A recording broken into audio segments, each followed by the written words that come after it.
Os congestionamentos já fazem parte da rotina do Ribeirão Pretano. Além da baixa efetividade das obras de mobilidade, o excesso de semáforos está deixando o trânsito ainda mais confuso. Para chegar na hora certa, tem que sair mais cedo de casa e programar o caminho. São diversas interdições, rotas alternativas e desvios que mudam a cada dia nos 4 cantos de Ribeirão Preto. O resultado? Trânsito congestionado. Logo nas primeiras horas da manhã, na rotatória das avenidas Meira Júnior e 13 de Maio, já tem fila de carro. O local recebeu mais semáforos, mas a falta de sincronia entre eles tem gerado lentidão. Atrapalha, não deixa o fluxo do carro ser mais rápido, né? Fica muito tempo parado e tem outros lugares da cidade que precisa de semáforo e não tem. E uma grande quantidade aqui, para mim, na minha opinião, indevidamente. Fora que abre que o semáforo você tem que virar para a direita, aí já fecha lá e vem o pessoal do outro lado. Aí o trânsito aqui não anda. Não só aqui, como na cidade toda. O trânsito ficou horrível, piorou muito. A gente fica parando toda hora. Era tão fácil se a gente fizesse um cruzamento aqui com um único semáforo, né? No encontro das avenidas Presidente Vargas e 9 de Julho, onde foi construído o túnel, mais dificuldade. Nesse caso, o pedestre é quem sofre para conseguir atravessar. Os semáforos demoram a fechar e o tempo de travessia é muito curto. Um perigo para a vizinhança. Você tem que correr na metade do tempo, começa a piscar o homenzinho em vermelho, né? Você mesmo apertando lá, mesmo fazendo corretamente, e muitas pessoas nem têm feito corretamente justamente por isso. Quando você vai atravessar a Olavo Bilac, é isso. Aí tem carros que vêm da 9 de Julho e tem carros que vêm da Presidente Vargas e descem a Olavo Bilac. Assim, não tem nada lá naquela esquina que sinalize para o pedestre que ele tem segurança para passar. Eu atravesso correndo ali, não tem como atravessar, não tem faixa. E não tem visão. Então o carro vira com tudo. Os que vêm de longe, eu estou vendo, então eu dou espaço. Mas aqueles que viram ali na 9 de Julho, não dá espaço, então tem que correr. Era possível ter feito essa infraestrutura aqui um pouco mais alinhada com as necessidades, não só dos motoristas de carro, de ônibus, mas principalmente do pedestre. Então, quando eu coloco bastante semáforo, bem organizado, ele pode facilitar, sim, não só a vida do pedestre, porque o semáforo também serve para o pedestre, para ele ter aquele espaço, para ele conseguir fazer as passagens, né? Mas também melhorar o fluxo de veículo quando eu coloco uma onda verde bem alinhada e bem sincronizada entre todos os semáforos. Os problemas não estão apenas nas avenidas principais que receberam intervenções recentes, mas também no entorno delas. Esse cruzamento das ruas Bernardino de Campos e Olavo Bilac, por exemplo, ganhou um semáforo.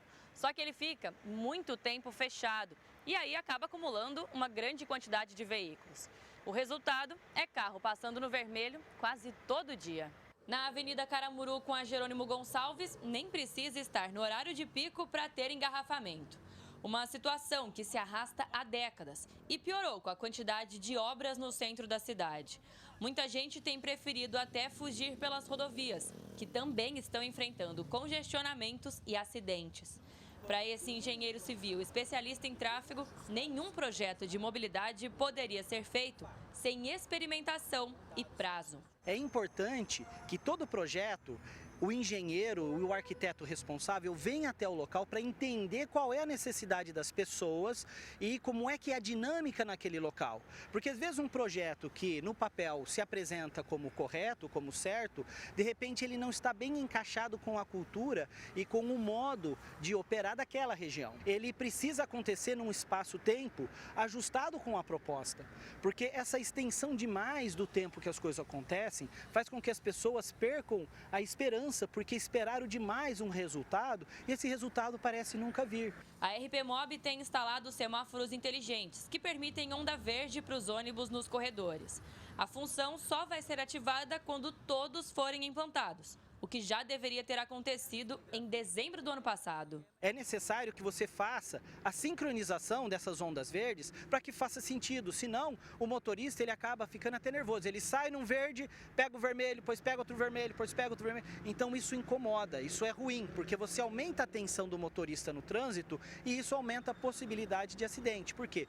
Cada vez que ele fica com a sensação de ter perdido muito tempo num semáforo, ele quer compensar isso aumentando a velocidade do veículo. A infraestrutura semáforo é boa, o que não pode é você fazer esses instrumentos se tornarem um problema para o trânsito, travando ele demais. Alice Carvalho para o Jornal da Clube. A RP Mob informou que está em fase de implantando o sistema inteligente do transporte. Quando esse processo for concluído, no segundo semestre, os equipamentos poderão garantir uma maior segurança aos pedestres e condutores, além de mais fluidez no trânsito.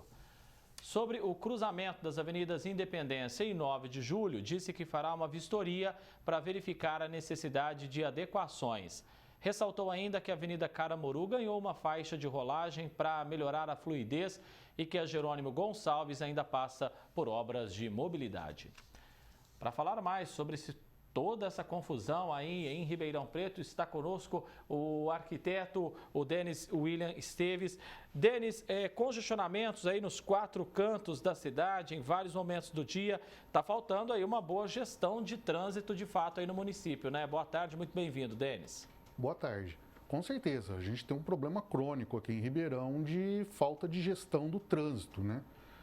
Vai desde o problema da falta de planejamento na abertura dos loteamentos, na expansão urbana e definição do sistema viário, até o mau gerenciamento desse sistema com esses problemas de sinalização, falta de sincronia dos semáforos, conflitos do corredor de ônibus com a pista de rolagem dos carros e a circulação dos pedestres. Então, está um problema um pouco complicado mesmo de resolver. E aí, Denis, tem lugar que sobra semáforo, tem lugar que está faltando semáforo. Como deve ser feita a avaliação desses pontos e principalmente a sincronia deles? O princípio maior é que se garanta a fluidez do trânsito, né? E aí nós temos aqui em Ribeirão vários pontos que são cruzamentos complicados, tem interferência, por exemplo, de ruas e avenidas com corredor de ônibus, com ciclovia, com calçadas. E nesses pontos precisa de um semáforo para regular a fluidez desse trânsito, e não existe. Já em outros pontos onde o semáforo ajuda, mas não é tão necessário, eles sobram.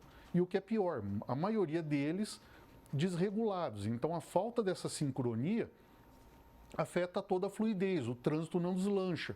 O motorista acaba sendo obrigado, na maioria dos casos aqui em Ribeirão, a parar em todas as esquinas, parar a cada quarteirão. E aqui nós temos visto um trânsito realmente muito carregado, muito por conta das várias obras de mobilidade e interdições que são feitas ao mesmo tempo. Esse é um problema que precisa ser pensado e, mais do que pensado, planejado também, né? Sim, nós estamos passando por diversas obras em quase todas as áreas da cidade, né? E as obras, obviamente, causam um impacto, causam algum transtorno. O grande problema é a quantidade de obras, né? São várias obras ocorrendo ao mesmo tempo e a longa duração dessas obras. Então, nós temos áreas da cidade que você passa um dia, o trânsito está liberado, no dia seguinte ele está bloqueado, na semana seguinte volta a ser liberado, depois é bloqueado novamente, você traça uma rota alternativa, no dia seguinte essa rota alternativa já está comprometida por um novo bloqueio. Então isso gera sim um transtorno. E aí você tem trechos onde os pedestres enfrentam uma grande dificuldade. Ali, por exemplo, no cruzamento da 9 de Julho com a Independência, o pessoal está sentindo dificuldade para atravessar. É preciso pensar sempre na segurança do pedestre. Sim, ali o que nós percebemos é que ocorre um desequilíbrio no planejamento do sistema. Se planejou a via para os carros, se planejou o corredor de ônibus e a circulação do pedestre ficou defasada, né? Então, é preciso que o planejamento do sistema viário contemple todas as modalidades e cada uma tenha o seu espaço regulado de forma que não haja conflito entre elas. Os chamados semáforos inteligentes, eles podem realmente ajudar aí a melhorar essa fluidez no trânsito, na sua análise, Denis? pode se o sistema for regulado com todo o sistema viário. Não adianta fazer em apenas um ponto, precisa ser feito toda a rede, né? Isso vai dar, o princípio geral é de que dá prioridade para o transporte coletivo, né? Ou seja, os veículos que transportam a maior quantidade de pessoas tenham a preferência, só que isso precisa de uma regulação completa do trânsito em todo o entorno para que a passagem dos ônibus não trave de forma prolongada esses cruzamentos. Por exemplo, vem um ônibus, o sistema inteligente vai fechar os cruzamentos para a passagem desse ônibus. Se logo na sequência vem um outro ônibus e segundos depois esse sistema trava tudo, a longo prazo, principalmente em horários de pico, você vai ter um acúmulo de trânsito. Então é preciso coordenar os horários de circulação dos ônibus junto com o controle maior de todos os semáforos no entorno, para que não haja uma retenção nesses pontos de cruzamento. Denis William Esteves, arquiteto urbanista, agradeço muito a sua presença aqui no Jornal da Clube mais uma vez. Um grande abraço para você, viu, Denis? Muito obrigado. Até mais.